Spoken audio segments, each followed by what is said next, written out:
Hello, I'm here with Tully and want to do a little bit of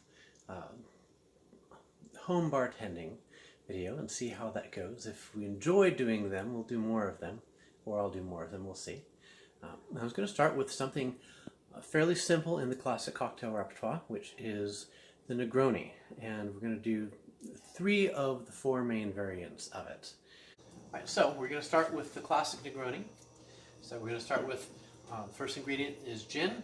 This is just Juniper 8 gin. It's a basic gin you can get at PCC for about 15 bucks a bottle. It is locally made. I find it works pretty well for basic usage in cocktails.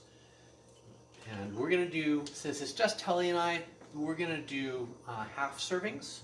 Normally you would do about an ounce and a quarter, ounce and a half shot of each of those. I'm going to do about 3/4 ounces of each. So about 3/4 ounces of the gin, about 3/4 ounces of vermouth. This is a Dolin Rouge vermouth. It's a mid-grade. It's about a $20 bottle of vermouth. I like to use it for Negronis or any drink that calls for a lot of subtlety in the flavor of the vermouth, which this does. So it's about, again, equal size shot. And then lastly, the Campari. The Campari is a bitter Italian aperitif. It is something that I have never seen anybody drink willingly by itself except to taste it and make bitter face. But it does add a lot of character to whatever you put it in. And it is, in many ways, the dominant flavor of this drink. But the vermouth and gin balance it out nicely. Okay, that's just a hair much Campari. I'm going to save the last couple of drops. There we go. And then we add ice.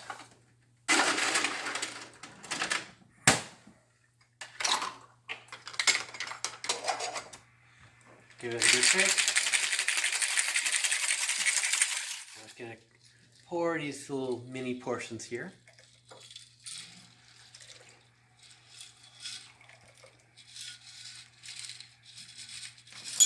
And I like to garnish the Negroni with a little bit of orange slice. I happen to have some blood oranges, which I thought would look really nice with it because of the red color of the fruit on the inside. And I'm just going to do one slice and cut it in quarters since we're using these little miniature glasses.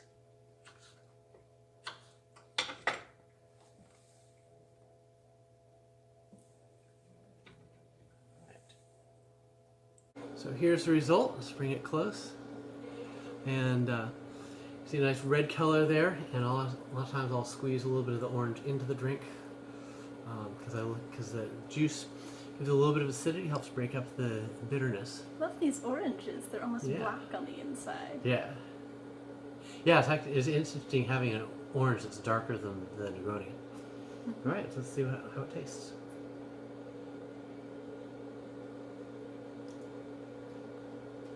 Interesting. Yeah. Yeah, the bitter of the Campari definitely leads. It's a slow sipping drink. Yeah, but it's not as bitter as I thought it might be. Mm-hmm. Yeah. Actually kind of reminds me of the taste of... The bitter part kind of reminds me of the taste of grapefruit pith. Yeah, yeah. I mean, not the rest of it. Yeah, and this one... And I might have been a little heavy on the Campari on this one. Often I'll put a lemon slices in instead of the orange, and that reduces the bitter some, well, more than the orange does. But the orange just looks so cool. I had the blood orange. Had to use it. Overall, I think it's not really my kind of drink, but I would drink it. Yeah, I like it on a hot day because the bitter is refreshing. But it's definitely something you have to be in the right mood for, but it can hit the spot when you're there. Alright, so now we're back. We've tried the classic Negroni, and now we're going to try the next one of the family, the Boulevardier, or the Boulevardier, depending on how your French is. And I don't know the story behind this one, where it came from, who thought of it, or why it has a French name when the others have Italian names, even though it uses a very American spirit, being rye. No idea. I'm sure there's a story in there somewhere. But the only difference between the Boulevardier and the Negroni is rye instead of gin. Same proportions, same everything else. So we're going to mix that one up. Again, we're doing half servings because it's just the two of us and we're making 3 drinks. And we don't particularly want to get sloshed this evening, so do a shot of rye.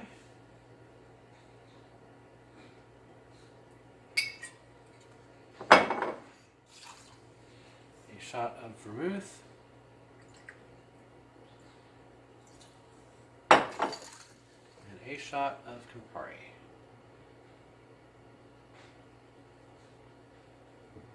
One thing I will say about this drink is, no matter what, never ever try to do this drink with scotch instead of rye.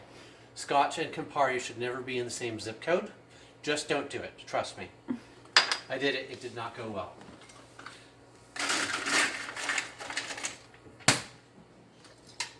So, a little bit of ice. We give it the same shake that we gave the last one.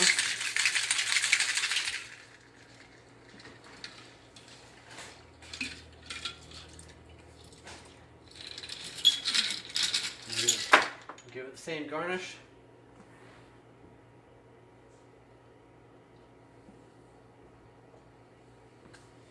And we're ready to give it a try. Alright, so we've made them up. This is the Boulevardier. It looks a lot like the Negroni, a little bit yellower in color because of the rye whiskey. Same treatment, same garnish.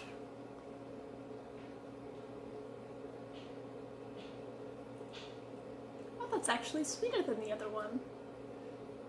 Yeah, I think the whiskey hides the bitter of the Campari better than the gin does. Interesting. Yeah, I don't normally think of whiskey as sweet. Yeah, but it has a little bit of that. Not Scotch though. The top note. The reason I went off about Scotch is that Scotch has this bright top note to it that amplifies the bitterness of the Campari, and that's something you don't want. And it makes the whole thing kind of what's the word, make you want to. Sour? It's not sour. It's not a aseptic. It's like suddenly your mouth is dry almost. Huh. I just forgot the words. One of the words starts with A. Like having a mouthful of alum or something like that. But yeah, it's a surprising how different it tastes from the regular one. It is. I think I like this one better. Yeah. I tend to be more of a gin fan than a whiskey fan, especially in cocktails. Mm-hmm. But it fills a different role. Yeah. The Less pithy. Yeah, less like grapefruit pith, more body, sweeter, and there's a dirtiness to the rye that the vermouth and the Campari seem to actually kind of cover.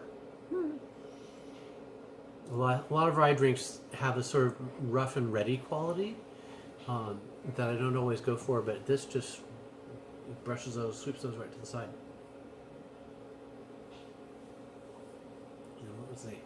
What does the little bit of orange juice do for it? I can't even tell. Okay, so we've had the classic Negroni and the Boulevardier. Last is the April Negroni, and this one is a little bit sweeter. So it has a little more dessert character to it. People who try it tend to associate the flavor with the candied fruit that's put in traditional fruit cakes. So you've got definitely got that bittersweet thing going on. And the April really changes the character of it from the Campari. Now, we'll put away the rye because this is back to being a gin drink. So we'll start with our shot of gin.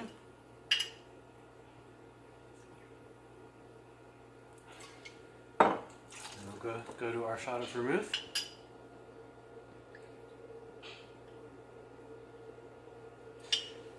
And then finally we get to put away the Campari and pull out the Aperol, which is another Italian aperitif, but instead of being a bitter Italian aperitif, it's a bittersweet Italian aperitif. We use the same amount that we would have used for Campari, so it's just an equal shot again. And then this one gets special treatment. We had just a little splash of dry curacao. For a full-size drink, I would use about 1/4 ounce. So in this case, I'm just using like a teaspoon or two. And you barely notice the difference, but it really helps blend the Aperol and the vermouth together. Yeah. A little more ice. And give it a shake.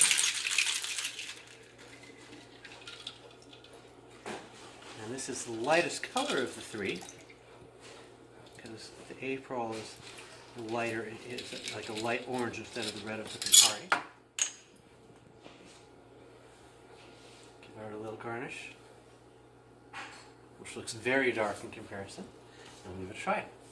All right, and here is our Aperol Negronis. I think the most delicate of the lot.